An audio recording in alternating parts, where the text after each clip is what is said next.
Good afternoon, everybody. Brian Neubert here from goldenblack.com, live in Gainbridge Fieldhouse, as you used to know it, Conseco Fieldhouse, as you used to know it after that, Bankers Life Fieldhouse. It is now Gainbridge Fieldhouse. This is Brian Neubert from goldenblack.com. You might remember me as the crazy person on the street corner in Brooklyn, filming a video after Purdue's narrow escape of NC State last week. This is your wrap video now following Purdue's Crossroads Classic win over Butler by a score of 77-48. It was not a close game.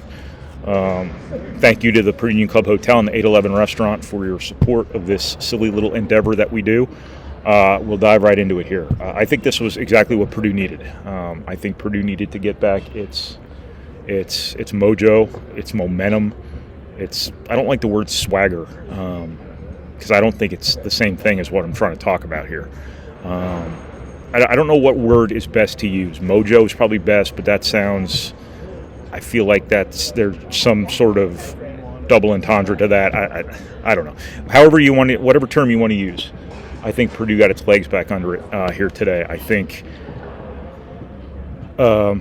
this is exactly what Purdue needed, and I think this can be a springboard for Purdue. I think you didn't play great in those two games out east. It's a sort of experience for a team that's as good as Purdue and that has been told so often how good it is. I think that's the kind of thing that can shake a team at times. Purdue needed to kind of reestablish itself, reset some things, recalibrate some things, whatever word you want to use. All those words sound the same: recalibrate, reset, renew. Purdue needed to reestablish all of those things. There's another R word for you. And I think they did that. But I think the biggest part of this game clearly was the fact that Purdue's struggles out east resonated with them from a defensive perspective, and this team looked more prepared and more cohesive and more connected and more tenacious and more attentive, and I can go on all day. You dare me? I can go on all day with this. They looked all of those things more so defensively than they have virtually any other game this season, more so than any credible game against a credible opponent that they've played all season long, and I think that's a really big deal, and that's something that can springboard these guys to a certain extent, because Purdue is not going to win the Big Ten, and they're not going to go to a Final Four or whatever unless they are a good defensive team. And I don't mean an okay defensive team, and I don't mean a defensive team that's just good enough to outscore somebody. I mean a legitimately good defensive team. Sorry about this, Dylan. They have to be a good defensive team, and I think what happened out east, probably there was a bit of a, moment of clarity that probably came from that, and give Purdue credit for seemingly understanding that and doing the things it needed to do prior to this game to remedy that issue and take a really significant step in the right direction. I know Butler was shorthanded today. I don't think that had really anything to do with it. I think, Purdue could have played just about anybody at this level defensively and had a lot of success. Probably would have struggled against the Lakers, somebody like that, but anybody at the college level, I think if you defended like this today, you would have been rewarded for it. And I think obviously it kind of goes without saying, Butler shoots 26% in the first half, at which time the game was decided. And this ought to be Purdue's standard now. This ought to be their blueprint. This ought to be what they hold themselves up to the rest of the season, because if they defend like this the rest of the year, as I said before, all things are possible. You're going to win a hell of a lot of games. You're going to obviously compete for a Big Ten title, which you should do anyway. But if you can be this team from a defensive perspective, in terms of your attention to detail, your preparedness, things like that, Purdue's got a chance here. I think that's the biggest thing from this game. The second biggest thing from this game is just a reminder that Purdue's an elite offensive team, and just because they didn't play their best basketball out east, that's not changed. Purdue shot the ball really well today, but that's not something you just decide to do or not do. Both of the big guys dominated today. I think the move of Zach Edey coming off the bench, I think, can help him.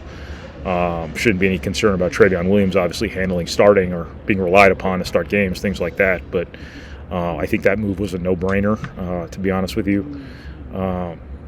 But I thought Purdue was just really good offensively. They took the best care of the basketball they have in quite some time, and that was obviously really important.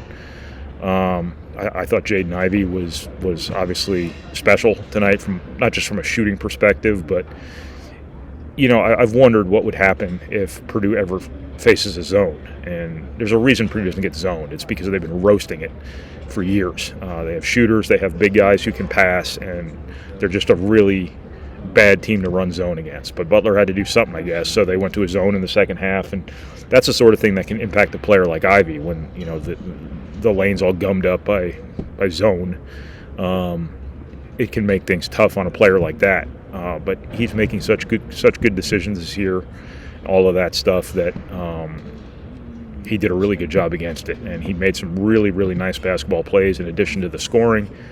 The drive he had from the wing when he got an angle against that zone where he drew 3 defenders to him, dumped it off to Caleb first for a layup. That was just a really, really outstanding basketball play by him on a day when obviously scoring was the biggest thing that jumps out to you about Jaden Ivey today. But, the whole offensive operation was good. I thought the fours first, and Caleb first, and Mason Gillis did a great job making themselves available around the basket for the bigs or for Jaden Ivey to find for either fouls or buckets. Obviously, everybody shot the ball well. I'm sure it was good for Purdue to see Isaiah Thompson make some shots again. It's good for Purdue to see him get some shots again, because he hasn't been getting very many lately. And getting him and Sasha Stefanovic some looks from 3, I think, was a very positive thing for Purdue. But again, Purdue's the same offensive team it was before games 1 through 7. It just didn't play well the last 2 games. But this game showed you there's nothing fundamentally different about this team from an offensive perspective. They're still that team. They played really well, and when they play really well, this sort of thing is going to happen. Again, just kind of big picture, I think this is a good springboard type of game for Purdue. They needed to do this in their last non-conference game against a credible opponent. I'm not saying they needed to win by 100 like they did, but they needed to play well. They needed to reassert themselves in some of the areas that flipped on them here the last 2 games. They needed to show improvement in some of the areas that are the difference between them being a good team and a great team, and I think they did all of those things. And just a really good day for Purdue here in the final Crossroads Classic.